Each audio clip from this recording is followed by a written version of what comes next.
then of course there's this problem of the banner coming down that says where dinosaurs used to rule the earth.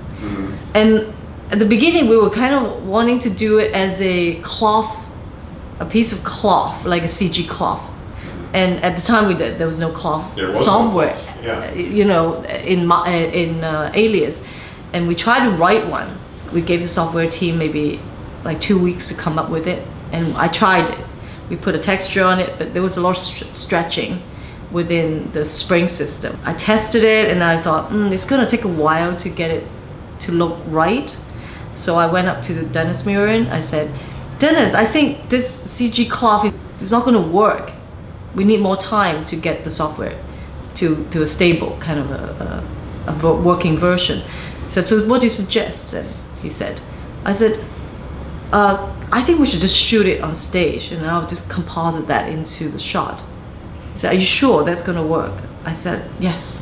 And for someone who was just looking at Dennis Murin like he was God at the time, I really had to be like, pump myself up before I talked to him. You need to be really, really confident of yourself before you can actually, sell that idea to him. And he was very good that it's like, if you're sure, then go for it. And then we shot it on the stage that is right next to the C Theater. We hanged it up at the top and then we just dropped it a few times. And the lighting, we did a good job matching the lighting of the actual set in the film. And and then we just roto it. I think it's Kathleen Beeler that did the roto for me. And so after she did it, and I kind of got the mats from her, and I brought everything into, we were using host IP at the time. Line by line, everything is done as a script. And there was a native, composing program based on the Pixar rendering engine.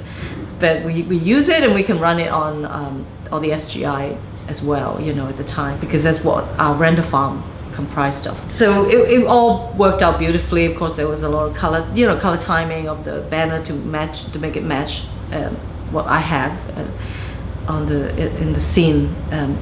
But there's one more thing that people didn't know, that they kind of then subsequently discovered that, in compositing, but we did it on Jurassic Park for the first time.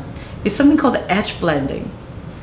And so we always have, say, when we have a creature comped onto a live action background, you can see the CG element very, very clearly, as in it's much sharper than the background very often.